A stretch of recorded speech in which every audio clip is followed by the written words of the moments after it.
Perkenalkan, nama saya Maria Guriti Siki, NPM 33200025. Saya mahasiswa dari Universitas Timur, program studi pendidikan biologi.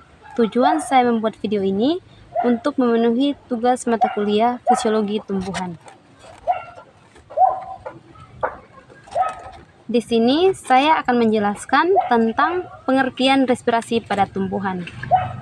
Respirasi adalah proses penyerapan molekul oksigen yang terdapat di udara bebas untuk menghasilkan air, karbon dioksida, dan energi yang sangat dibutuhkan tanaman untuk tumbuh dan berkembang. Yang kedua itu, tumbuhan juga menyerap oksigen atau O2 untuk pernapasannya. Oksigen diserap melalui celah kecil pada daun yang disebut dengan stomata.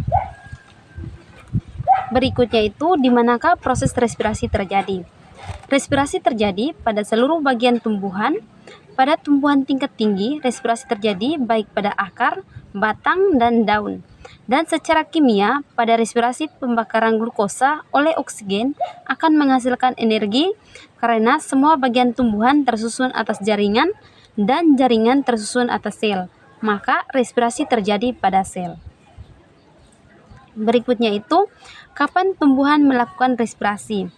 Respirasi pada tumbuhan ada kaitannya dengan proses fotosintesis, sehingga dapat disimpulkan tumbuhan melakukan respirasi di waktu pagi dan siang hari bersama dengan proses fotosintesis.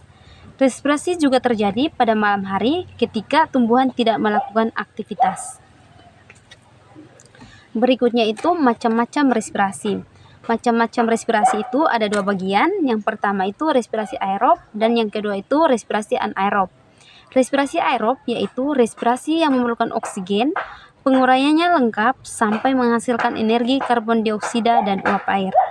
Yang kedua itu respirasi anaerob yaitu proses pembebasan energi yang tidak menggunakan oksigen. Contohnya itu respirasi anaerob adalah pada proses fermentasi. Berikutnya itu proses terjadinya respirasi tumbuhan. Itu ada 4 bagian. Yang pertama itu oksigen ditangkap atau diserap dari udara bebas di lingkungan sekitar. Yang kedua, proses transportasi gas secara keseluruhan berlangsung secara difusi. Yang ketiga, oksigen O2 masuk dalam sel tumbuhan kemudian mengalami difusi melalui ruang antar sel, sitoplasma, dan membran sel. Yang keempat itu, jika oksigen sudah diambil dari udara bebas, barulah proses respirasi terjadi.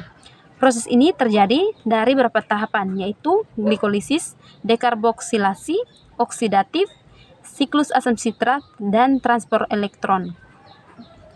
Berikutnya itu, laju proses respirasi dipengaruhi oleh beberapa faktor, yaitu yang pertama suhu, yang kedua jenis, yang ketiga jumlah substrat, yang keempat jumlah oksigen, yang kelima kelembapan, yang keenam tipe, yang ketujuh itu usia tumbuhan. Baik, di sini saya akan menjelaskan tentang media tumbuhan yang kami buat itu terkait dengan respirasi pada tumbuhan. Di sini bisa memperhatikan media. Di sini kita dapat mengetahui bahwa pada tumbuhan atau pada proses respirasi pada tumbuhan itu ada beberapa bagian. Yang pertama itu akar, yang kedua itu batang, dan yang ketiga itu daun. Di sini respirasi tumbuhan terjadi itu pada daun, yaitu pada stomata atau yang disebut dengan mulut daun. Di sini ia bernapas dengan menghirup oksigen atau menarik oksigen masuk ke dalam daun, kemudian mengeluarkan karbon dioksida atau CO2 dengan ATP. Sekian hasil presentasi saya. Terima kasih.